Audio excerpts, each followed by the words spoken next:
Okay, so we have seen the origin of Leviathan, created so that they can create conditions under which people can securely follow the laws of nature.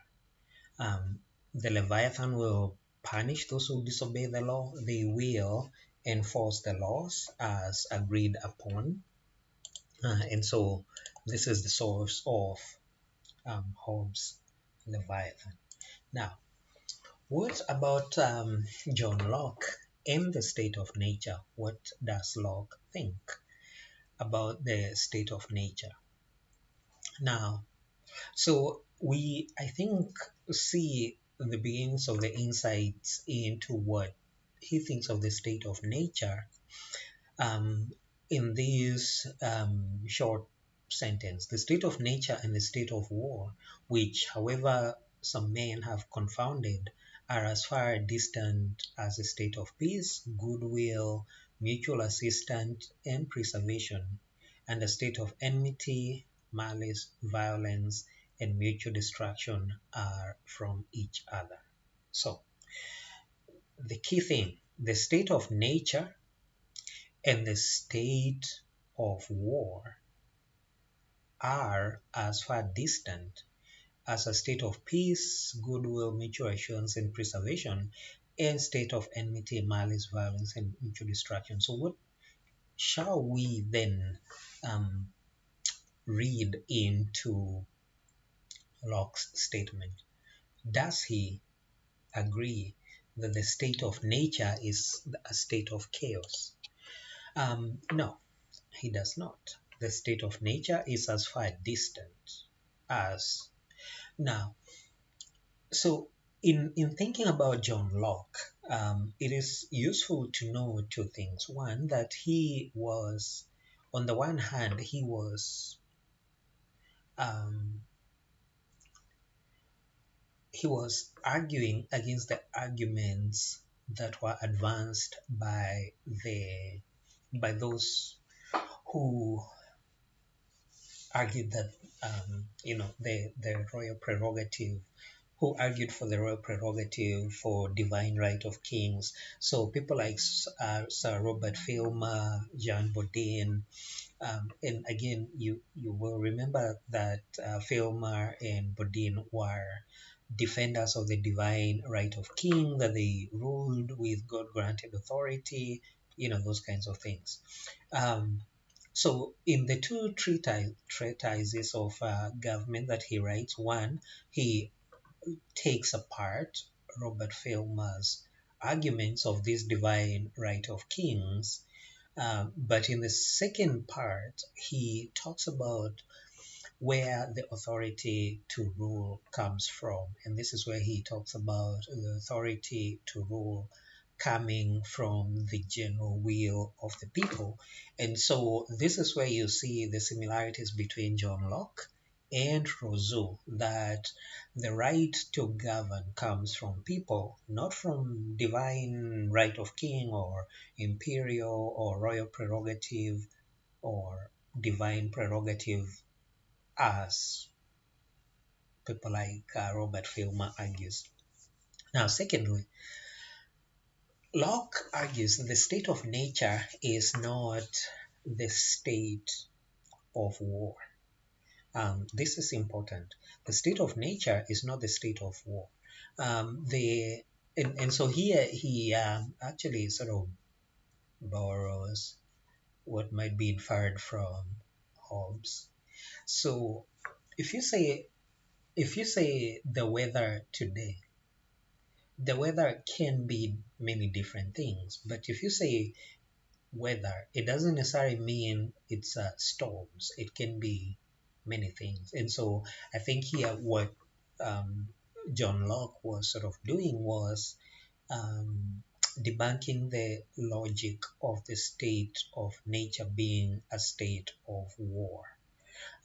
And so his argument is that, and so this is maybe hearkening to anarchists, which would be a very odd thing to say about John Locke, that it is possible to live an acceptable life even in the absence of government. Um, it is possible to live an acceptable life, even in the absence of government, that men have enough sense perhaps to follow the laws of nature. Um, now, so when we think about the differences between the state of nature as conceived by Thomas Hobbes versus as conceived by John Locke, Locke's state of nature is actually not hostile. It's a state of perfect freedom, a state of equality, a state bound by the law of nature. Remember, even Hobbes acknowledges the laws of nature. So it seems that we can conclude that John Locke's state of nature is actually a decent place to be. Um, now, there are things that you can delineate amongst these philosophers. So, for example, what is Hobbes' equality? Um, Hobbes' equality is the mental and physical capabilities of people, but he also talks about our equality in terms of how much harm you can do, like if you're going to murder someone with by yourself with accomplices. But Locke's equality is based on moral claims that no person has a right to subordinate another.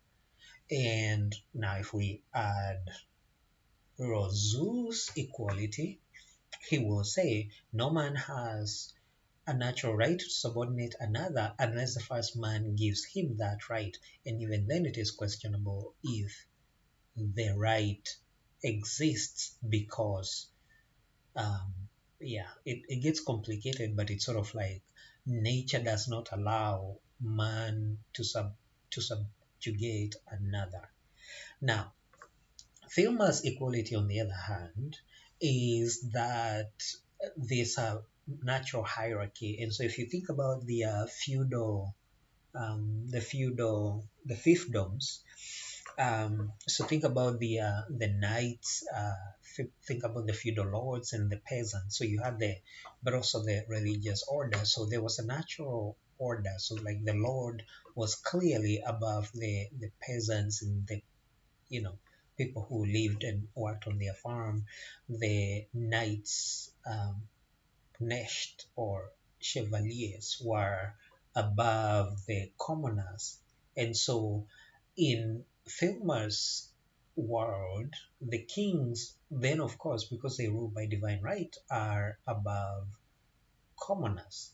Um, and so we have previously talked about his arguments about God appointed Adam the first sovereign, which was one of Locke's contentions that no king can trace their lineage directly to Adam, and if they can, then we all can, because God created Adam and Eve in this kind of philosophical argument of Filmer's. So all of us then, by definition, are kings. Um, but that is what Filmer said, that God appointed Adam the first sovereign, and current sovereigns can trace their titles back to God's initial grant of divine or royal prerogative. And so this is what has Locke worked out. And so again, he says, so it is self-evident no one naturally has a right to rule, um, debunking that Adam argument. Um, Now, in terms of Hobbes, who has the right to rule? Again, we have concluded that despite all the contradictions, he thinks that the sovereign is the most suited to rule. Now, he doesn't necessarily explain how the sovereign comes to be. He does not take the position that it's a divine right to rule or it's by general will, as Rousseau would say. But we just see that his position is that whoever ruled is the sovereign. Um, and so we also now run into, so we contemplate Locke's law of nature. Um, well, more broadly, the laws of nature. So according to Hobbes, of course, the law of nature: seek peace if others were doing so, otherwise fight. And then, of course, there's the theorem, the other 18, so he has 19 laws. Locke says that we can discover the law of nature by reason, that we are imbued with those faculties. Remember, Hobbes said that we are either too lazy or too busy looking for food to discover those laws of nature. Um, and so there is, again, if you look at all of a lot of these philosophers, they still hearken to the question of creation, of God, and who gives the laws and those kinds of things. Now, this is a quote from John Locke, arguing that no one ought to harm another in their life, health, liberty, or possessions, because we have no natural superiors on earth. We do have one in heaven. We are all creatures of God, his property. And so you can begin to see how Locke reasons of our equality coming from creation, but having a master in heaven, even though that's not the one who rules. But when you think about the laws of nature that are derived by reason, um, yeah, so Locke is hearkening to the religious elements made to last during his God's, we are God's property, put on earth as his servants. Everyone is bound to preserve himself and not to quit his station willfully. Yeah, but also to preserve mankind. So this is not just an obligation to preserve ourselves, we also have an obligation to preserve others. Perhaps I would suggest by not harming them. Um, and so we see that according to Locke, mankind is to be preserved as much as possible, but it's also a clear duty not to harm others. But what about self-defense? Yes, exceptions are made for self-defense. We have a duty to help others. So preserve, do not harm, help others. So if you think about the golden rule, do unto others what you'd have them do unto you. But if you also think about other well quoted ideas, for example, um, the Hippocratic Oath, our duty to help others if we can, unless of course it's this possible damage to ourselves. Even though, if you actually think about it, um, people like firefighters or doctors who are battling strange illnesses, they really do um, preserve that duty to help others. And so we see clearly that Locke's law of nature is different from Hobbes. Preservation, not to harm others, duty to help others. Um, and so he also clearly states or finds that the state of nature it should be a state of liberty. So the greatest liberty, but it has a law to govern it, which is the law, a divine law to preserve, to help, and not to harm others. So you do sort of see these points of divergence about what we think of this, or at least what Locke and Hobbes think of the state of nature. So, what does Locke think on natural liberty? So he thinks of liberty. Remember, we previously mentioned that he talks about liberty, but he talks about liberty to do what the law of nature allows. So you can't harm other people because you have liberty. Liberty is limited to what is morally permitted. Um, so yeah, and so I think a good example is this one of preventing my invasion of someone else's property is not a limitation of my liberty, because I was going to potentially harm them or their property. Um, And so, and I think this is one of the most salient points here. If you compare liberty as envisioned by Locke versus as envisioned by Hobbes, Hobbes talks of liberty to do anything, including with other people's possessions and bodies, um, if that is in your self-preservation.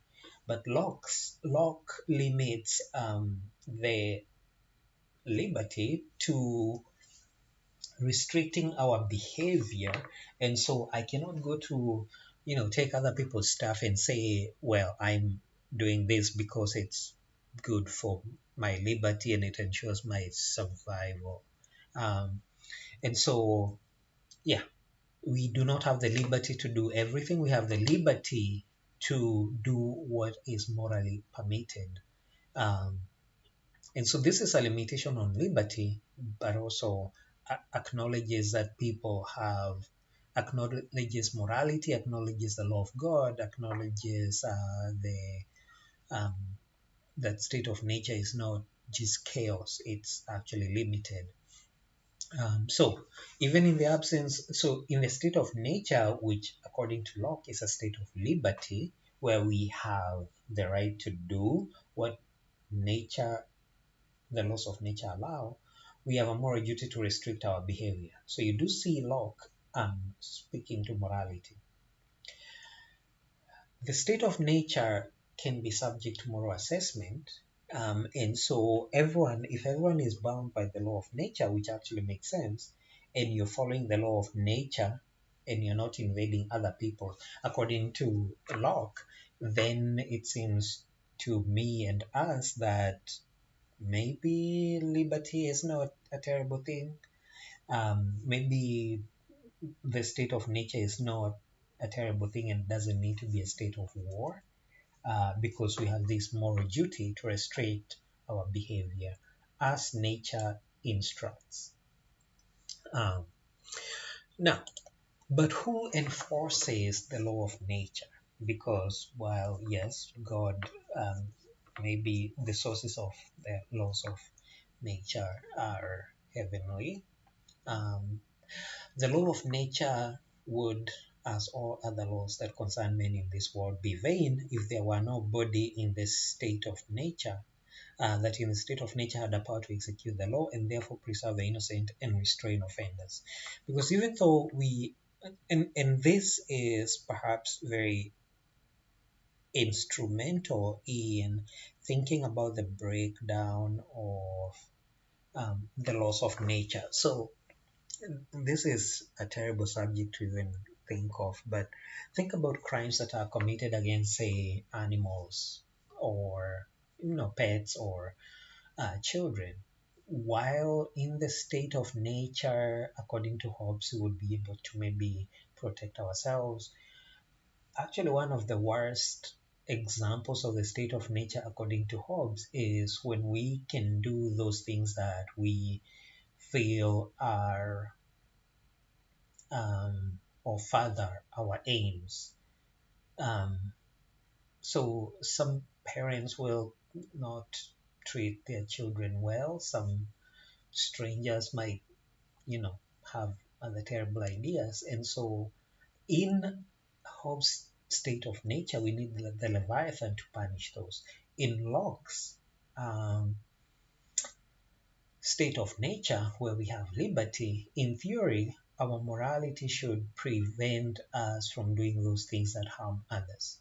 But as we know clearly, men, well, I mean, human beings are, and so motivation itself is not enough. It is clear that the law of nature needs an enforcer. So this John Locke was very far-sighted in suggesting that, yeah, the law of nature would be in vain if there were nobody in the state of nature with a power to preserve the innocent and restrain the offenders. And so if you actually think about what John Locke is really talking of, However, we disagree with the selectivity of judicial systems. We do see that sometimes those who commit crimes are restrained and punished. So this is what I so Locke concedes that morality is not enough. Um, yeah. So Locke um,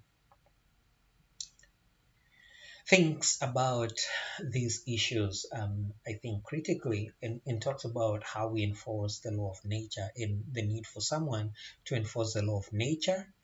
Um, but then he also brings up the point in in the state of nature, liberty obligates us, or liberty makes us all equal. And if we are all equal, that nobody can be more than the other, who is to punish the others? Who's going to enforce the laws? Because, see, in Hobbes' state of nature, the strong and their allies would enforce whatever rules they came up with. Except now, with Leviathan, the Leviathan is the one that actually enforces the laws. But who enforces the laws in Locke's state of nature, where liberty makes us all equal? Um, and also, if we are all equal, anyone who has the power means everyone has the power. And so then we collectively bring that power together and say, we have the power to punish offenders. So if you think about jails, jail, even though we have correction officers, they are not working in their private capacity. They are not, now, of course, there might be rules within the institution that are not actually laws, like who goes um, into solitary. But the, as community, we have come up with these crimes, these punishments, and these places of punishment. And so, this is part of our, I think, construction of society, construction of, actually, most societies, that we all have the right to punish those who harm another's life. And yet, we have actually taken that right and appropriated it to specific peoples. So even if you see a crime happening, you may report the crime, but you will not necessarily be the person who is going to pronounce sentence upon that person. But as members of society, we have agreed that, however much we have agreed or not agreed. So think about, for example, three strikes. Um, this is an example of agreements, however flawed, that this is what we are going to do. And just like there's a jailer, then there is a magistrate, a judge who pronounces our collective sentence using our collective right to punish the people and pronounces the sentence on them.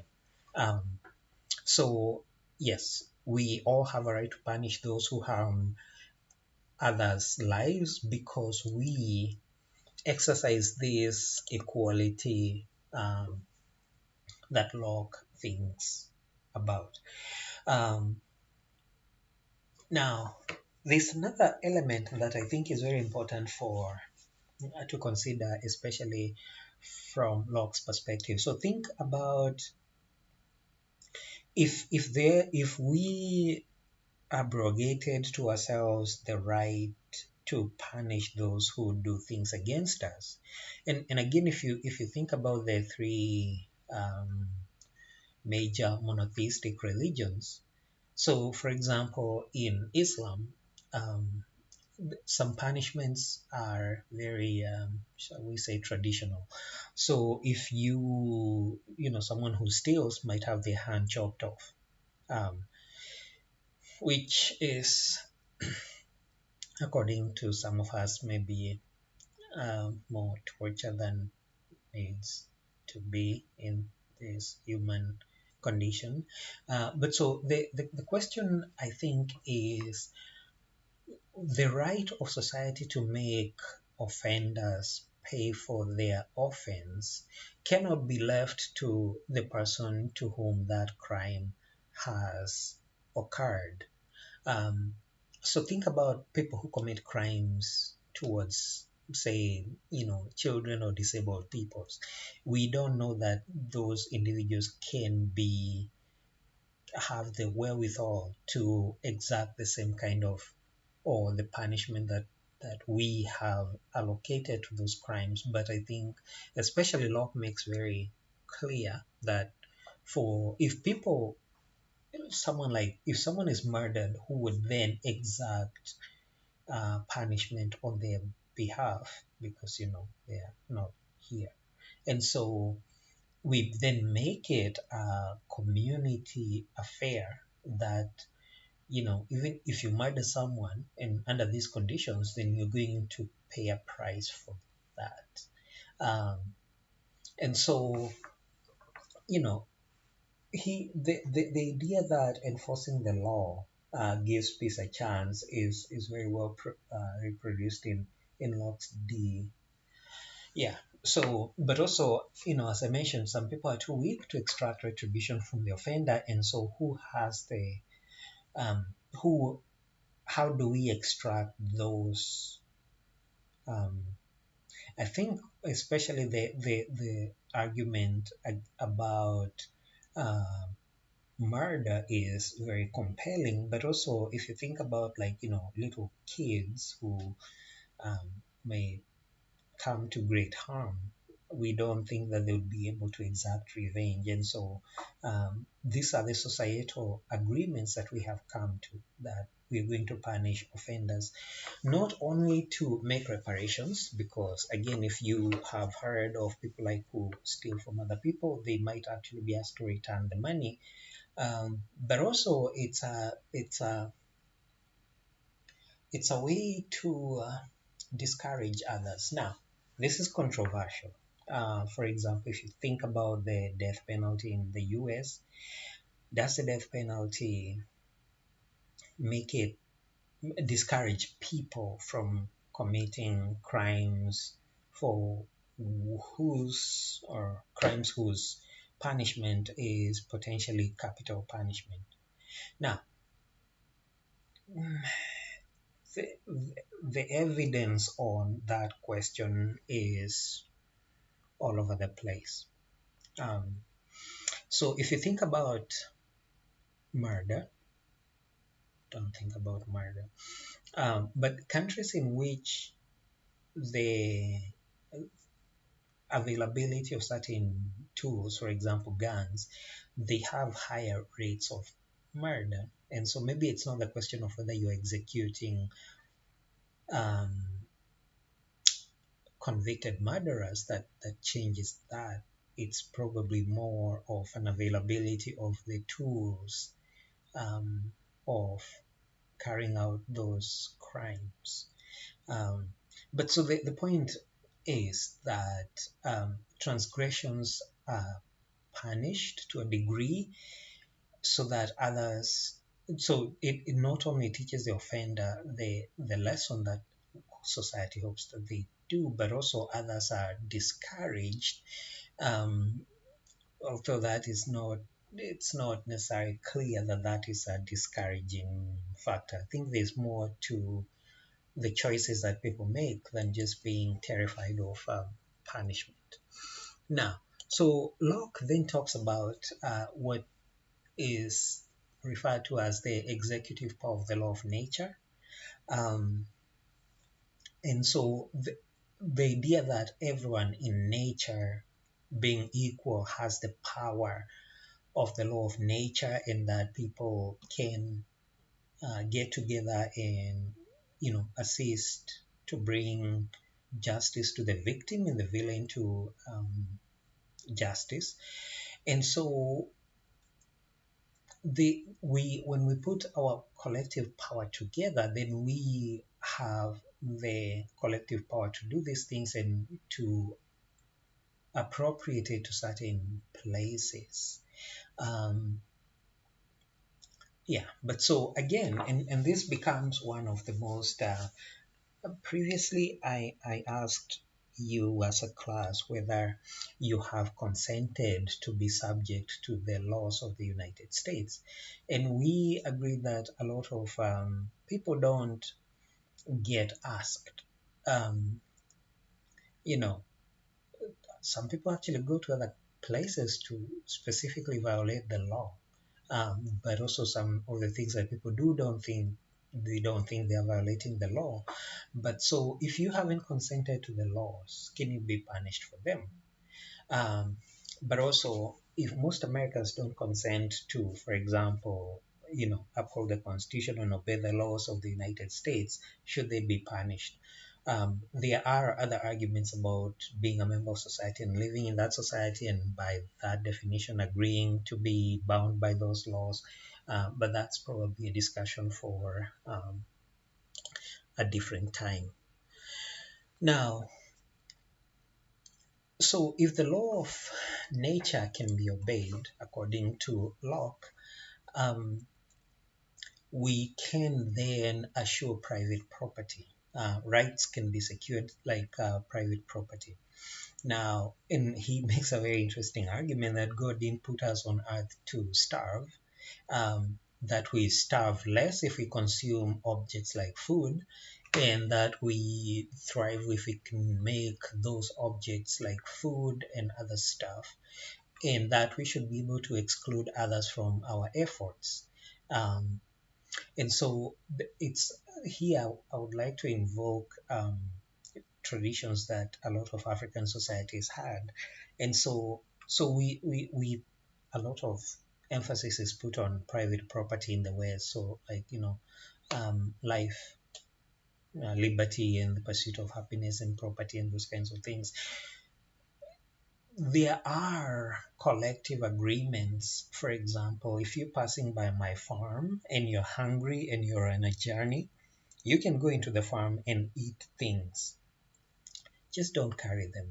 Just eat what you need and then go on. That was and so when you go back to this theme of God didn't put us on earth to starve, and we starve less if we consume foods, and we are healthy if we can, grow those foods and without everyone taking them, then um, then we are able to secure our rights to things. Now, as you might see, there's quite a bit of reference to the divine power, to God, to those kinds of things. Um, and so this a lot of application of divine law, of natural law, but there's also a running thread of whether power can be subdued by another greater power. Um, and so, or how we prevent ourselves from being taken over by. So, because if we punish someone, and again, we know this has happened in life, like if someone doesn't like the punishment that they might receive, you might see things like payback or attacking people who might have investigated crimes and so on. Um, and so, there is power can be subdued by greater power, and Hobbes sort of mentions that, the natural right to punish is only feasible with a single stable authority. And so this is why when you have countries like, well, or failed states, warlords, yeah, that's not going to work, because or the Confederate States of the Americas before 1789, because you could go to a different jurisdiction, and yeah. So, and if I can run away from my punishment, then what good is punishment if I'm going to escape it? So there are those kinds of I think questions. Um, yeah. Now, perhaps the more important question we should be asking is conflict inevitable? Whether we are speaking of the ability to secure food and other property because God didn't put us on earth to starve, Is conflict inevitable when we live in nature, under the laws of nature, or in the state of nature? And so Locke suggests that it's not. One, nature has given us things richly, land, resources, but as we know now, some of these things are becoming very seriously marginalized: water, resources, and so on. And so, in theory, there was little conflict for dispute, and that people have enough to cultivate and make life, and maybe people would rather cultivate than invade others because then they might die. Um, yeah, so maybe nature is more peaceful. Locke also suggests that more men were lost by wandering from, than to, yeah, than to fight over where to plant. But I think, resources have been some of the most significant reasons for conflict, including, for example, colonization and so on. And so again, one of the things that I said is we should look to these philosophers and ask questions of the implications of their philosophies on society today and whether it's necessarily supported.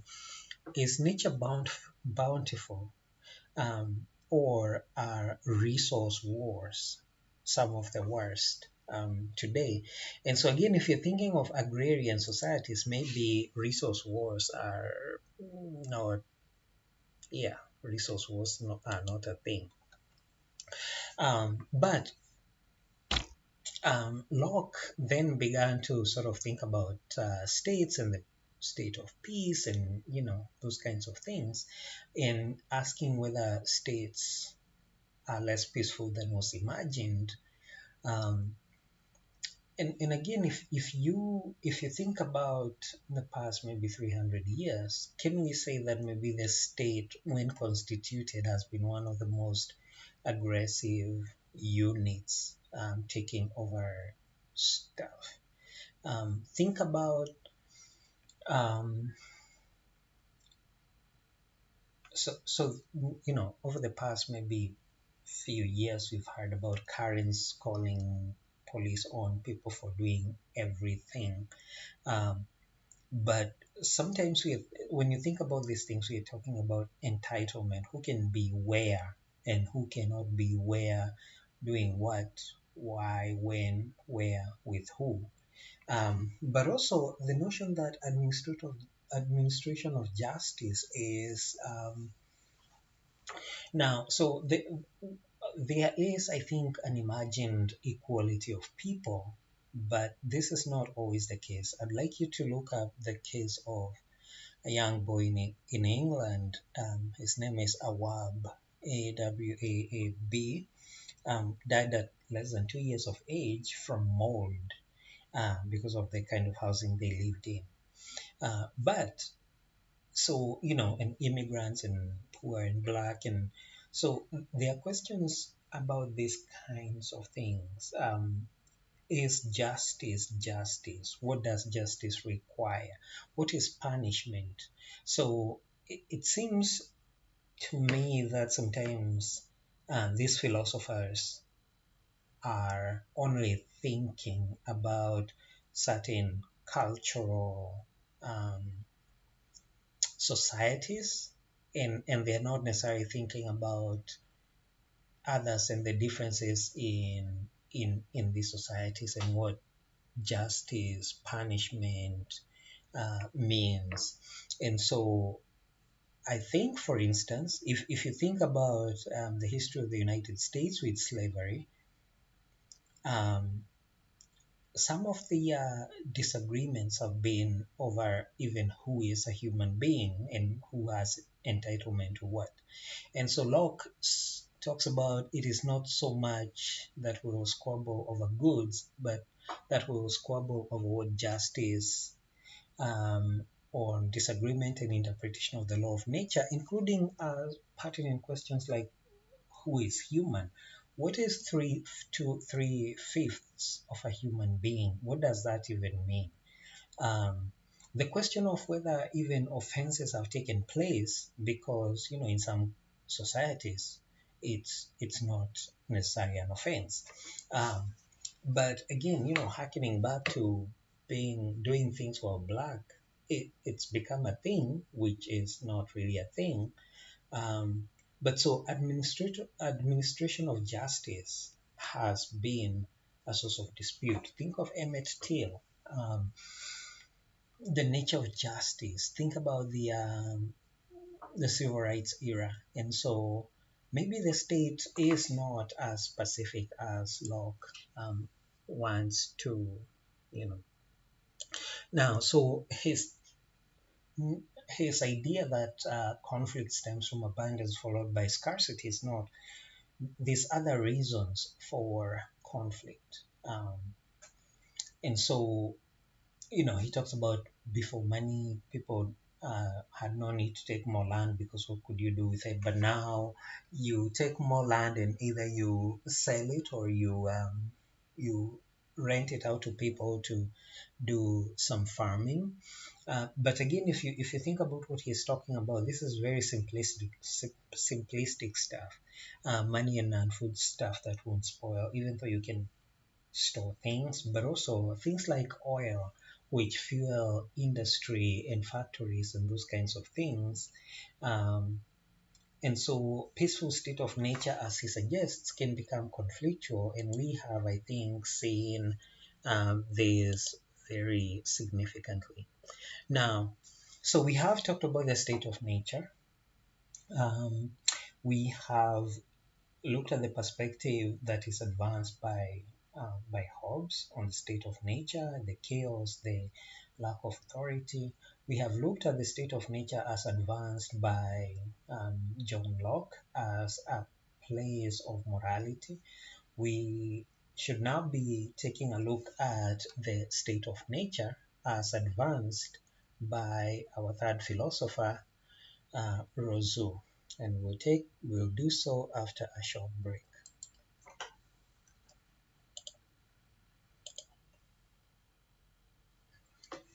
Okay, so now we introduce our third major philosopher and their perspective on this important question of the state of nature. Um, After the three philosophers, we will briefly talk about anarchism and sort of then move on to thinking about how the state is justified. So we introduce Rousseau, who sort of begins to address this question, thinking about um, the focus on the state of nature. Um, Now, it's useful probably to mention that according to Rousseau, you would have to go back to before the first man, presumably Adam, because he also makes he makes references to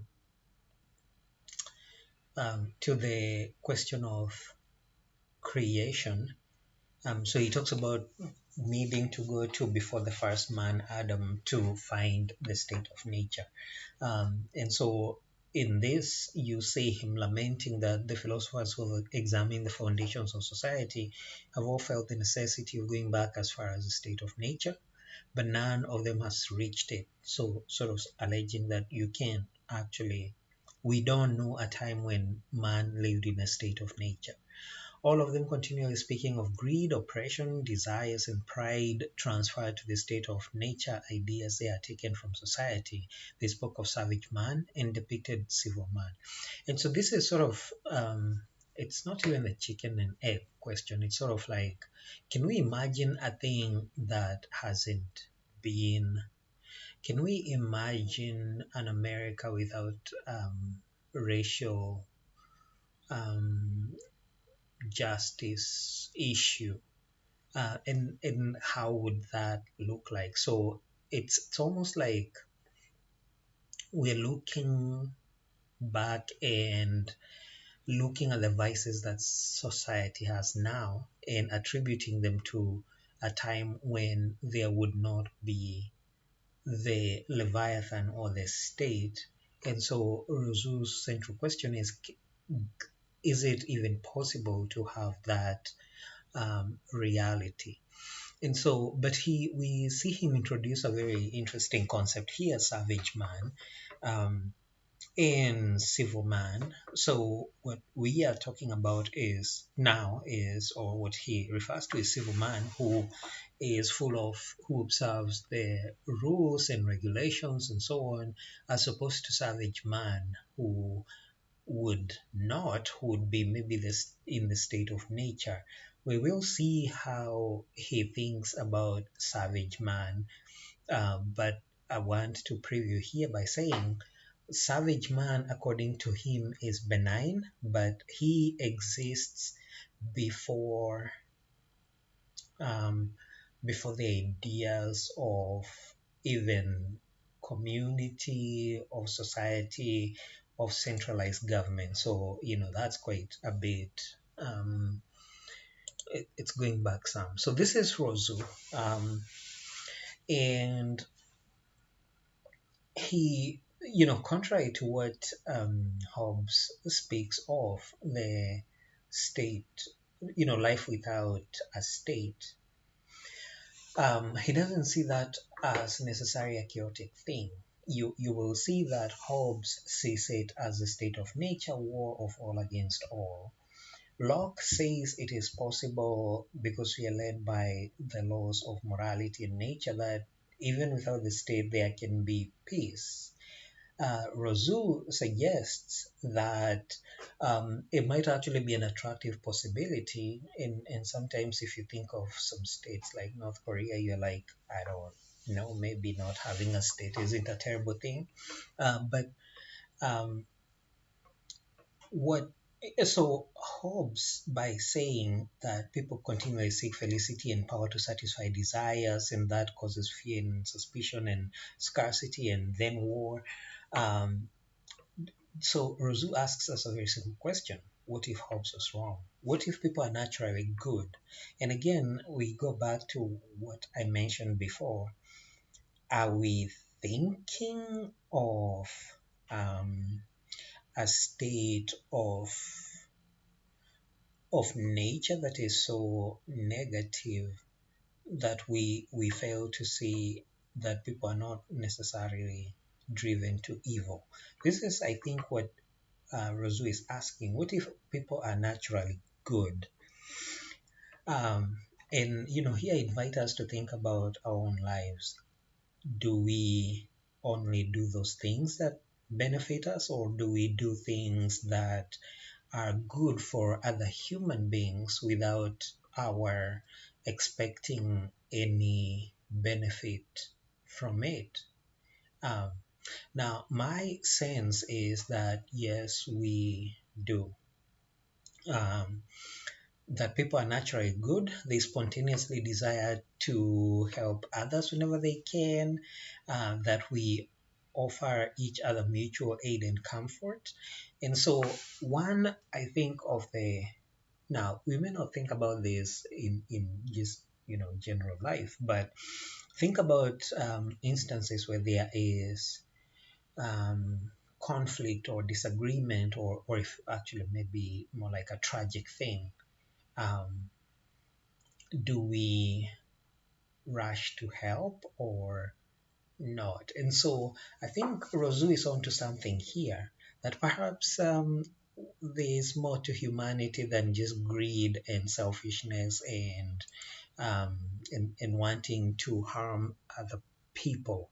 And so it's sort of like Rousseau is talking about what drives us, and he identifies a number of things that drive us, including pity. Now, maybe we ought to think about pity differently, sort of the way I understood it. It's sort of like it means kindness. It is pity that carries us without reflection to the assistance of those who we see suffer. Pity that in the state of nature takes the place of laws and morals and virtue, with the advantage that no one is tempted to disobey its gentle voice. Pity that will keep any sturdy savage from robbing a weak child or an infirm old man of his hard-won subsistence if he can hope to find his own elsewhere. So it's almost like not maybe not pity, more like care, concern for others. And so it's not, we are not compelled to help or to not take from others because the law forbids us to, but the sense of morality, the sense of right and wrong. And so this Rousseau alludes to sort of like, yeah, it's not inevitable that we're going to default to our worst, um, to the worst parts of who we are. And so pity or kindness, I think maybe more kindness, more like consideration for others. Um, and so in thinking about Rousseau's perspective, um, Rousseau claims that, so we saw pity, but he says that people are primarily motivated by desire for self-preservation and pity. Now, of course, I think this is absolutely correct. We are motivated by desire for self-preservation, including subconsciously. Think about what might happen if your hand is close to an open flame. Self-preservation.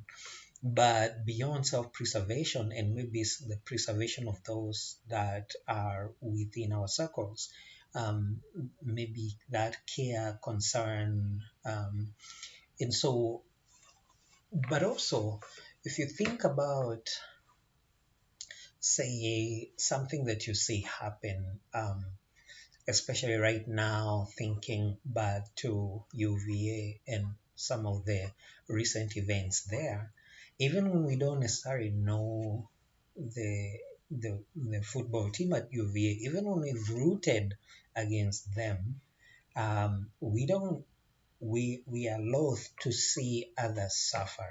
Um, and so, the idea that everyone has an innate repugnance to see their kind suffer, yeah, some people just break into tears, some people just don't want to see that kind of suffering. Sometimes we carry others' pain, but I think more, and this is where, now that we know more about our environment, I don't know how much we know about, or you know about elephants, but National Geographic is amazing. So those who have studied the behavior of things like elephants, they see them mourning. And so if there's a death within the elephant family, you actually see them mourn the death. And so there is, I think, better understanding of humanity, including maybe even beasts, in ways that we have in that Locke and his ilk may not have understood, or so that maybe thinking that our worst impulses are what we are driven by was wrong. Um, so Rousseau even talks about that the repugnance to see suffering is so, I was going to say human, but also um, seen in the animal kingdom, beasts show evidence of it. Compassion. So maybe what he was talking about, pity, compassion, is a powerful restraint. So think about even those who have waged war. Okay, maybe I should take that back. Some people who have waged war, or countries, make every effort to avoid civilian and innocent people's deaths. And even when there is um, conflict and war, we see acts um, of compassion. So, for example, think about a navy that just sank somebody's ship, and then they go and rescue, or say, two navy warships. One has taken out the other, but you still go and save the people you're actually fighting. And so there's this compassion, that, yeah. Now, so there's a clear distinction between Rousseau and Locke and Hobbes on the other side, because he believes that human beings are maybe more compassionate.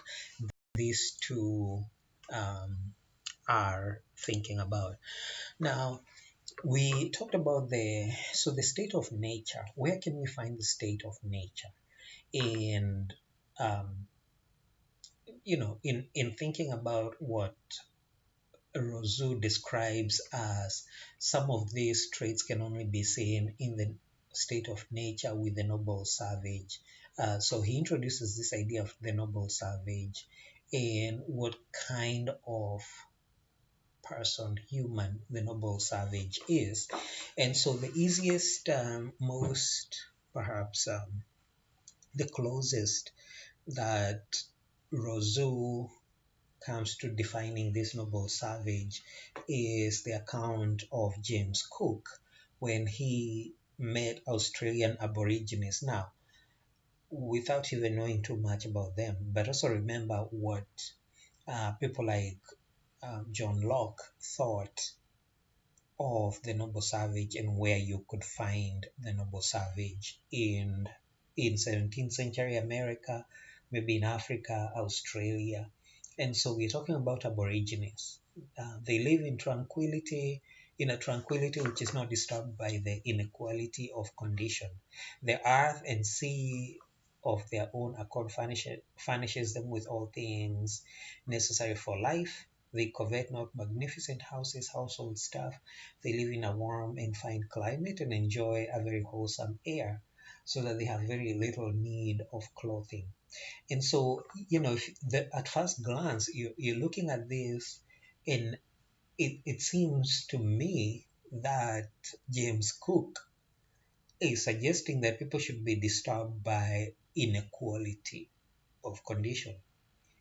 And again, are we then suggesting that greed is the default? We want more stuff, and isn't the need or the pursuit of more stuff part of the gateway into conflict? The earth and sea of their own accord furnishes them with all things necessary for life. Um, yeah, so maybe the same thing with farming and so on, and hunting. They covet not magnificent houses. So again, does James Cook tell us we should want magnificent houses? And what if we don't? Does that make us simpletons? Household stuff, they live in a warm and fine climate and enjoy a very wholesome air. Should we pollute air? So they have very little need for clothing. And so if you actually critique this and ask, what is Cook's perspective? Should the Aborigines decide or desire to have more? But also, if having more means then that you're going to take over the island, Australia, and you know murder them, what kind of people do those kinds of things? What kind of people desire more and therefore import foreign people, Africans, so that they can work them to death, so that they have more magnificent houses and household stuff? So, again, the question of justice, of expectations of what is right and wrong, it would seem to me that the Aborigines would live in greater peace because they don't covet these things. I don't know. Cook's definition of the savage is very interesting, but also, in my view, absolutely very, very flawed. So, Rousseau also suggests um, that the savage's behavior, so the noble savage can be understood, but also lives in state of nature which is unlike the whole state of nature. um, but the question then I think we should ask, if that is a state of nature in which James Cook defines aborigines, is it a better place to live than the society that has all these vices where people are desiring other people's stuff? Now, of course, Rousseau doesn't advocate for a return to the state of nature, but his question is, why do we need more? Why do we think that coveting magnificent houses is a better thing?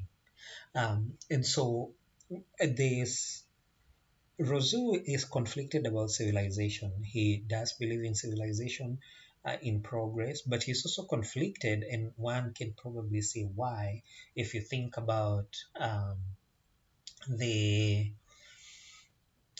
the impact of human progress. I especially want to think about the Aztecs and the Incas in Hernan Cortez and how their interactions eventually ended such great civilizations because, blankets doused in smallpox and kills people. Is this progress? I mean, you go to the new world in ships that is human progress, and you learn language and you but is that necessarily a good thing? And so you find Rousseau has these sorts of um, findings, for example, on how civilization can be regrettable, that progress is not necessarily positive. And again, if you think of colonization and slavery, can we well can we suggest that maybe he says some. And then, of course, he is finding that God makes all things good and man meddles with them and they become evil.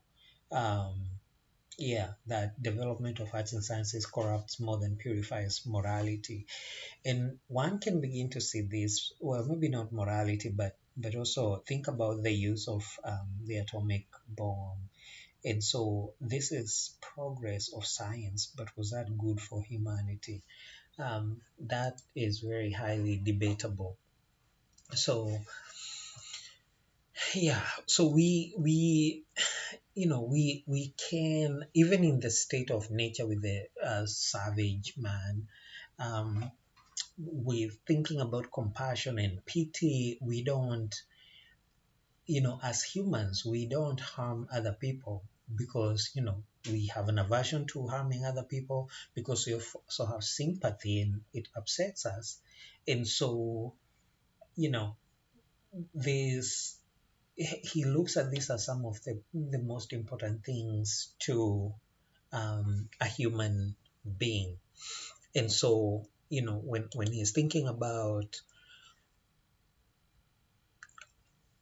what how society is organized, then the big question is sympathy enough to prevent war without a government? Can we, but also, does government prevent war, or does it sometimes foment war because of the difference or the treatment of certain sections of its society, and then so war becomes more likely? So, the natural man, the savage man, may have two sort of conflicting drives, but they don't have to conflict. All of us want to self-preserve, but we are also compassionate and will help others. So what does that then imply for helping others? Now, so he poses this moral question.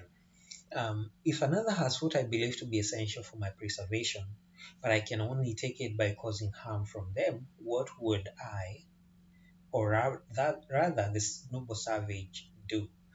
Now, I want to highlight that um, this is a question that invites us to think about morality. So, our first question before the question is, does the does the noble savage consider um, or have space for um, morality? Yeah. So does the noble savage have space for morality? Now, going back to, and if you look up, maybe this is a Wikipedia page on noble savage, this image of 17th century Americans. So the noble savage is a primitive man, which is, yeah, what James Cook describes in Aborigines, or Africa of the 17th century, and Americas of the 17th century. Now, we have, I think, agreed that we can't call people primitive because they are different. We shall call them different, not primitive. Um, but so this, what Rousseau thinks of pre-modern society. So he would argue that the savage man lived in the state of nature if that was possible. And so this was before the formation of society. So again, if you're a believer in cultural differences, you will see that maybe all of these three were wrong in thinking, in being deterministic about differences in levels of adaptation to modernity and calling it savage. Um, but of the primitive man, or the savage, the noble savage, Rousseau says that nature equipped him to survive alone. He is a match for the wild beasts, free from disease, which again is the consequence of indulgence in unhealthy habits. Seems to me like he is talking about the West, but um, and so this is, if you are familiar with Maslow's hierarchy of needs, and if you think about the basic needs, this is basically what we are talking about: food, sexual satisfaction, and sleep. That's all he desires. He only fears hunger and pain. He has no desire for glory or reputation. He has natural solitude, no interest in others' opinion, no language developed yet or expression. And so again, can we say that this is the case for the Aborigines or the Americas or Africa in the 17th century? The noble savage has no desire for power.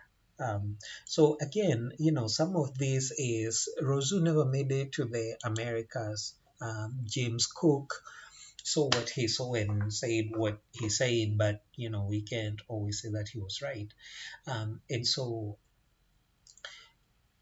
the state of nature would survive with noble savages, because if they don't have any of these desires, um, like savages, then there would be no conflict. Desires are met by hunting and gathering. The noble savage is solitary. There's no interactions with others, no family, no union of man and woman, survives alone. So this sounds like maybe Homo sapiens or the hunting and gathering. Yeah. The noble savage is the original man who was free from sin, appetite, right and wrong, so no morality. And so this brings us back to Rousseau and sort of trying to figure out, is there a time when the noble savage actually existed, and what kind of society did we have? When did our knowledge, well, based on our knowledge of current circumstances, when did families begin to form? When did these unions begin to form? And it seems to me that, maybe Rousseau is thinking of a time that is beyond our most recent knowledge of existence. So, continuing with the qualities of the savage: little foresight, no future desires, no anticipation of future desires, doesn't seek means to satisfy desires, and so uh, this is really, I think, emblematic of maybe 17th and 18th century thinking. He sells his cotton bed in the morning and comes weeping to buy it back in the evening for not having foreseen that he would need it for the coming night. But he has no emotion, he has no commerce. Why is he selling his cotton bed? And he has no use of money. He gets everything from the environment. Um, and so even for the noble savage, even Hobbes' war factors like desire for gain, safety, and reputation are absent. It really sounds like a terrible place to be, this noble savage um, space. And so, here's maybe the most important line, that the noble savage is almost indistinguishable from wild animals. He is the king of beasts. He is an animal less strong than some, less agile than others, but all things considered, the most advantageously organized of all. So we are now talking about a human that is just a step above the animals. This is the noble savage. And this is where we are saying that this would be the kind of human that we find um, in the state of nature. I do not think that this human exists now. So that is the character of the noble savage. But so if you think of the state of nature and where the individual exists, the savage man, the contrary to the state of nature is civil society, is some society. And so we may not speak about this right now, but Rousseau is actually one of the first purveyors of the idea of the smallest and the earliest unit of society being the family. And then people get together and talk about general will and the things that they will agree to do, and the things that they will not agree to do. And so if you look at the differences, you do see the organizational principle. So natural existence, you based on instinct. Do I feel threatened? Do I feel like this is harmful to me? What do I need to do? Do I need to do something about it? And so that justice within civil society is not driven by instinct. It's driven by agreement. A moral appetite and reason as contrary to each other. Um, Natural liberty um, versus civil liberty, and respect for the law, including property law and those kinds of things. Now, in the state of nature or natural existence, individual strength, like the king of the beasts, is important, but in civil society, the general will. So, while I may not be strong enough to maybe avenge for things that have been done to me, the general will have put in place agreements and conditions that make that possible. So the natural existence is characterized by a stupid and imaginative animal against an intelligent being and a man that characterizes civil society.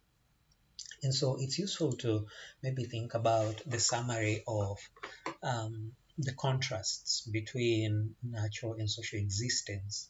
Um, so, so here Rousseau sort of maybe juxtaposes um, the state of nature or natural existence to being in society, in which he articulates that although in this state civil society, or in this state of civil society, he deprives himself of some advantages which he got from nature. So like ability to do what he wanted to do. If there were fruit trees, he could harvest from any. He gains he gains in return others so great. His faculties are so stimulated and developed. His ideas so extended. His feelings so ennobled, and his whole soul so uplifted. So it seems to me, and I could be wrong on this, that entering civil society um, changes the noble savage's level of intelligence and feelings. Um, so he gains so much, his faculties are stimulated, and it's unclear if this is because of conversation or exchange of ideas with others. How does he develop feelings so uplifted? He develops a soul. And so again, this is a very Eurocentric view, I think, of the world and what, for example, the Americas were or Africa was, rather than that there is some magical change that occurs by entering civil society. Um, so, again,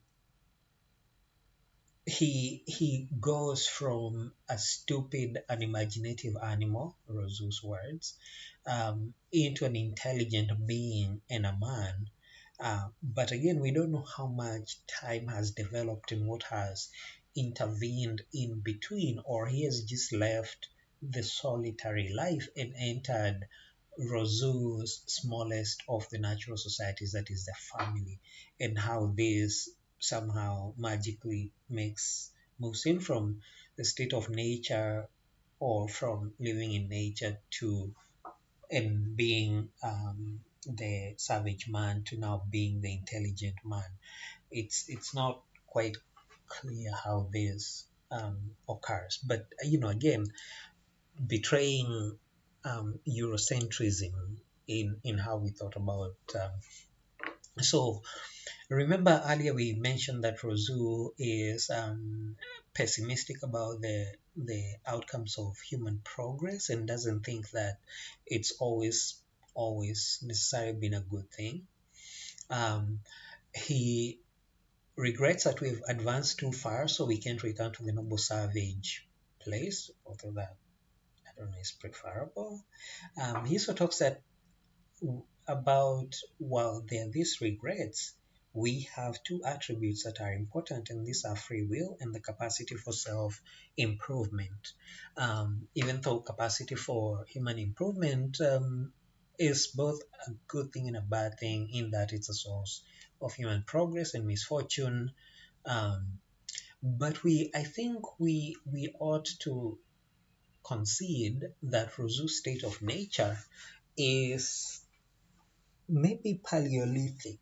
I would put this at more than 10,000 years before today, when you had cave war and maybe even that. Because I think if you think of cave paintings, they express ideas and certain things. So maybe that was even before then. Um, so he talks of that as the conditions of the infant man who spends time wandering in the forests without industry, speech, settled abode, war, tie, need for others of his kind, desire to hurt them, never recognizing any of them individually. So, again, if you look at some of our historic development, when did families form? Um, if we are talking about a time before this, do we even know a time that this was our reality? Um, and so again, it's part of this supports Rousseau's idea that in any time we can apprehend the savage man, the state of nature, the condition of nature has not existed in any time we can think of, if those are the actual attributes. Now, But how do we civilize the savage man? And I have just said three words that I cringe to even think of. Civilized savage man. Um, because the question then is civilizing the savage man designed to make him better and have these desires and vices that then one make them want to take other people's stuff and then begin to create crime and so on. Um, but so self-improvement capacity begins to show, and he develops tools, and population increases, and so. But I think Rousseau still leaves out the transition from what moves one from savage man into beginning, for example, to develop tools, or is this the question of evolution? Now, again, if you're going to begin to use tools, what time period are we talking about here? Are we talking about 10,000 years, or are we talking about 100,000 years? Um, the um, the savage man begins to be civilized and become innovative. So if you think of cave art, caves were thought to be places of dwelling. So you're out of rain and the elements and maybe animals and so on, but it also became places you could maybe securely raise offspring. Note I said offspring. Um, but also, so if you think about these developments, but also what Rousseau says are the attributes of the natural man, are we saying that the natural man has no instinct to preserve himself, and so natural aversion to harming others, especially if they would harm him? Um, but so we think about hunting and gathering, and people who would do that, and that was all they did: find food, made tools, and the side impact of this is the awakening of pride and intelligence and progress and those kinds of things. But the savage man is troubles me in ways I can't even begin to explain because I wonder when the savage man would have been, or if this is just Eurocentrism that that these were philosophers writing about places and people they don't understand. Um, so other things that improve the savage man besides innovation is cooperation, so mutual interests, farming parties or hunting parties, living in groups, and then give rise to the sweetest feelings known to man, conjugal and paternal love. Um, Even though it still sounds like they are just protecting offspring rather than consciously loving children. But we also see the development of leisure time, creating goods beyond the survival, yeah, beyond the survival needs, but also, beyond the tools that they needed to acquire food. Yeah. So, you know, so we see the gradual march of civilization, which is then defined as the first yoke, which without thinking they imposed on themselves, and the source of evil they prepared for their descendants. Um, yeah, the savage man had a better life than clearly the descendants, even though they lived in caves and so on.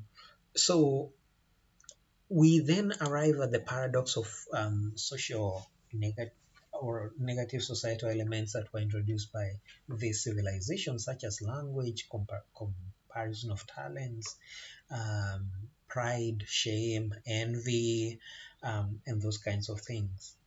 And so, um, even though he does not give us a timeline on this, the breakdown of equality was followed by the most frightful disorder, usurpation of the rich, banditry of the poor, unbridled passions of all, stifling natural pity, and the still. Remember, Rousseau is about pity and compassion, but civilization apparently inequality.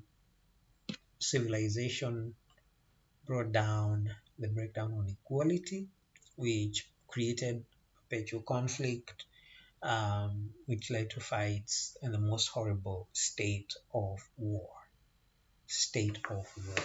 Um, so ultimately, Rousseau's noble savage beings, when they became civilized, led to this greed and unbridled passions. And so you can see why Rousseau doesn't think that civilization has been a positive thing. And so but like, again, he is now arguing the other side of, we don't always have to be negative and murdering other people. We can actually be pacific and we don't have to kill people. We can use morality to not do that. But somehow civilization made us horrible people. So it gets a bit, Rosu, where are you going? So there is, according to him, a bit of negatives to civilization, but you can begin to see the definition, the origins of noble savage, and how we arrive at this. Now, so besides these three major philosophers, so Hobbes and Locke and Rousseau, and their concern and thoughts on the state of nature, the next, maybe the last item that we touch on here that Wolff speaks to, refers to, so we are talking about the Leviathan, which is some sort of government. We are talking about the state of nature, the absence of an authority, but we have also talked about the sovereign. And so the sovereign being the state or an individual who imposes and enforces the law. But is it possible still to live without organized society that is not a state of nature and chaos and murder and those kinds of things? So anarchists suggest yes. And so to follow the anarchist argument, you kind of have to think about, well, you have to think about their argument and ask, are human beings sufficiently self-motivated to do the right thing without someone watching over them? And so anarchism, the idea of no more laws, but that sounds like the purge again. No more judges, liberty, equality, and practical human sympathy are the only effective barriers we can oppose to the antisocial instincts of certain among us. Um, so the notion that we are similarly socialized to believe and value the same things. But some have seen this as maybe misguided, some have seen it as genius. The idea that life without government would be chaotic, but the counterpoint to that is anarchists say that's not true. That perfected human beings could be non-aggressive and highly cooperative. I forget what, maybe it's not Judge Dredd. This utopian, yes, maybe Hunger Games. Yeah, perfected human beings, highly cooperative. It feels like Hunger Games. Um, and so the anarchists suggest that the future has more promise than the past, and one might see that point. And the notion of cooperation, including animals benefiting through mutual aid. So if you think of animals like giraffes and zebra, they don't necessarily cooperate, but they have sometimes the same enemies. And so actually monkeys are a good example. They will run off hyenas and indicate leopards and other things. So you do see in the context of self-preservation, you preserve others. And so uncoerced cooperation, according to anarchists, is constant. And even those selfish individuals still cooperate, even if they are cooperating for selfish individuals. And so this might be what we often refer to as the free riding problem, because if you're cooperating to help yourself but it helps other people, is that necessarily a bad thing? Well, maybe if it hurts someone. Um, but so these anarchists will also say that maybe in the long term, cooperation is better for all of us, and that we know that, and so we will cooperate because we are self-interested individuals.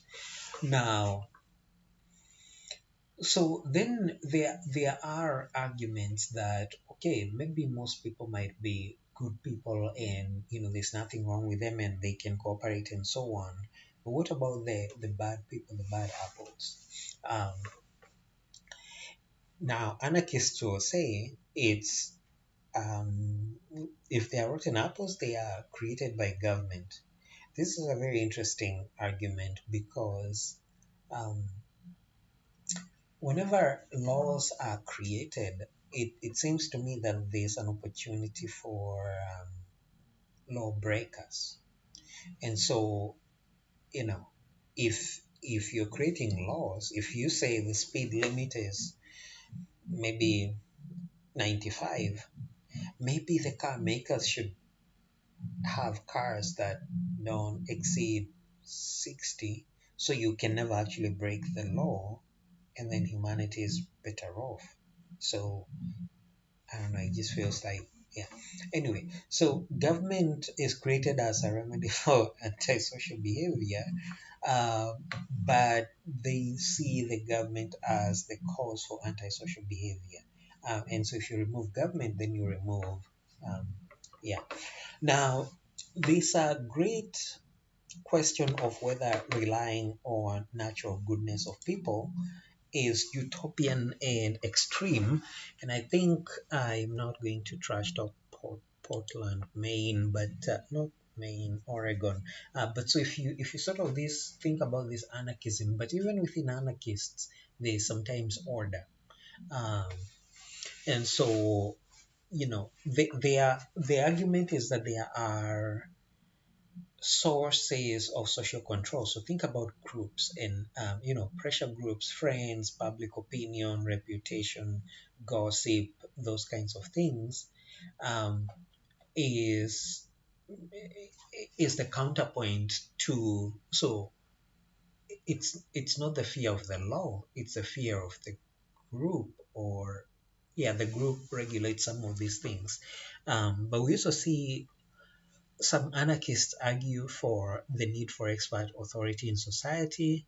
So, but again, now this is beginning to sound like socialism. So, basic skills, farmers know how to best cultivate food. There's need for some structure. So, again, even within the anarchist thought, they sort of like, okay, we can have all this chaos, or we can have maybe some chaos, but some, um, yeah, but also if you think about, and maybe this is useful to think about Japan in the years 16, maybe 16 or something, 1604 to about 1850, where, for example, the samurai um, became school teachers. And so, usually they were fighting men, but now they became village, like they kept the temples, and they became teachers. And so this, now of course there was order and authority and so on, but is there something to be said about anarchism? Now, I think it might be a terrible idea to actually try it for any period of time, but there's always that argument of lack of state is not disorder. So, you know, um, the other idea that is advanced is that nobody has a choice to belong to a state or not. You can't opt out. Um, and so, but sometimes the question is, if you have um, an anarchist society arrangement, who is going to enforce, who is going to enforce, um, maybe not discipline, but what happens if people break the rules or the usual conduct? And so these questions of advantages and disadvantages of anarchism, and it is not always clear that they are clear, what to do with these other unresolved issues. And so this is, I think, the conclusion of this discussion. Um, we were especially looking at the state of nature, Hobbes, Locke, Rousseau, and then those who suggest that anarchism is a way to think about this. In the next series of conversations, we shall be looking um, at how we justify the state, so the social contract, utilitarianism, the question of fairness, those kinds of things. I think I will create another one of this so that we